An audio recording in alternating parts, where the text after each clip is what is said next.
Welcome, everybody, to a disappointing podcast for me as a Michigan fan, and just a sad podcast for college basketball.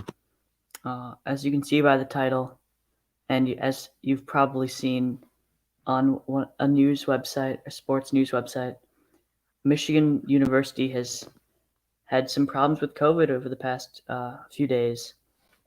Five students, five student athletes tested positive for the new COVID variant, the more highly contagious strain um, called B117.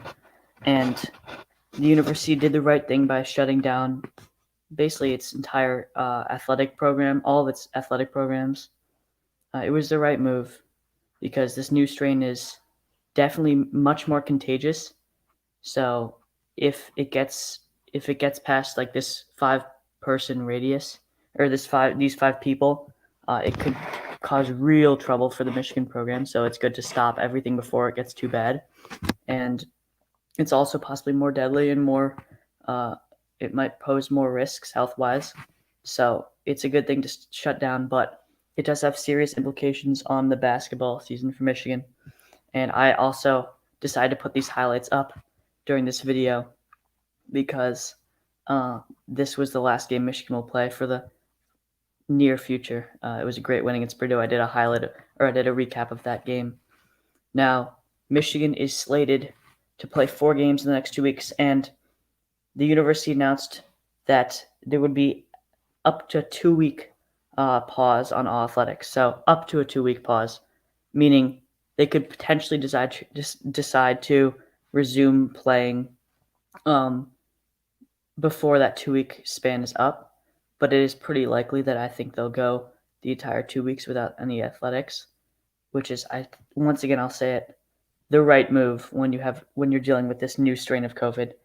Don't play around with it, and I think president of the school did a good job here.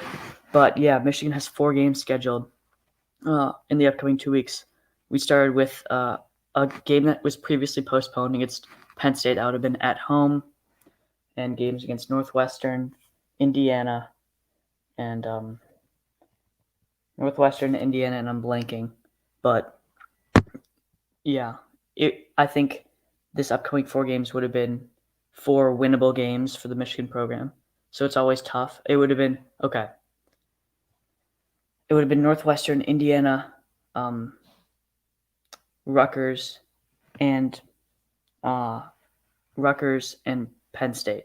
So that's 4 winnable games for Michigan. Too bad they will not be played because of this, but that's not my main concern. My main concern is how this 2 weeks off, no practicing with the team. Guys can maybe practice individually, but no practicing with the team. I'm concerned how this 2 weeks off affects Michigan. Clearly in a great rhythm. Jawan had the guys playing really well, cohesive, really locked in as a unit, and 2 weeks off will definitely really affect that. You've seen teams take COVID breaks. Villanova had a long one, came back, looked rusty against Seton Hall. Clemson had one and has come back and been awful, just awful. They've lost their 3 past games since their break by 72 points combined. So, yeah, that's not what you like to see if you're Michigan right now, going on a 2-week break, especially after having a great week of basketball, having a great start to the year, being ranked 4th in the country. And I'll also shout out the women's team, who had been undefeated prior to a loss on Wednesday against Ohio State. So both those programs are going to be hurt by this break. But here we're talking about the men's team. I'm sure the guys will get their shots up. Isaiah Livers he talked about he was working out over quarantine in a private gym, going one-on-one against a guard in the MAC. So he was getting really good work in even through the COVID break, which has shown he's been great. He won Big Ten Player of the Week this week. Obviously, doesn't have that option this week, this next 2 weeks because he's on this COVID break. But yeah, this is really bad, and I hope that after 2 weeks, Michigan can come back and look just how they looked prior to the break. Obviously, that's no given. Come back straight away with the game at Illinois. That's not going to be easy. Illinois is one of the best teams in the country, in my opinion. Then you go to Wisconsin. So Those 2 games right there will tell everyone what they need to know about how Michigan will respond to this COVID break. And I'd be shocked if Michigan looked the same. I'd be shocked. I'd be surprised and I'd be happy, but I'd be shocked. I have a minute left, and I heard that some student athletes were protesting this break. I understand where they're coming from, but I think it's the right move. I'll reinforce that. I think it's the right move to take this pause. Now, there's no minimum games requirement in the Big Ten, or at least I couldn't find one when I researched. So I think Michigan's okay in terms of tournament, but this is bigger than that. I really hope this doesn't get out of control. This new contagion clearly is a problem, and hopefully it ends at 5 people.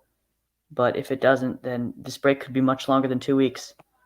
And that's what I'm really, really scared of. If that happens, then the season is in jeopardy, like the title says. Then Michigan is really, really going to struggle to stay afloat if they come back after an extended period of time off. I was reading Iowa is second place in the Big Ten now. In this 4 games off, Iowa will now have a percentage-wise advantage over Michigan in terms of the title race for the Big Ten, so that's another disadvantage. But yeah, this break can't help Michigan, can only hurt.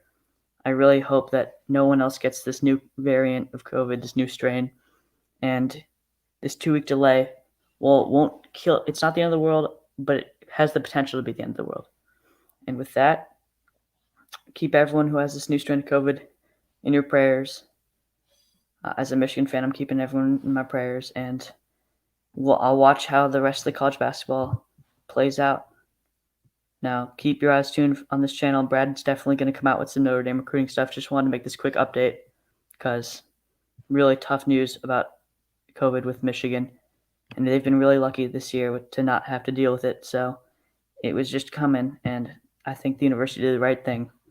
Hope for the best, and peace.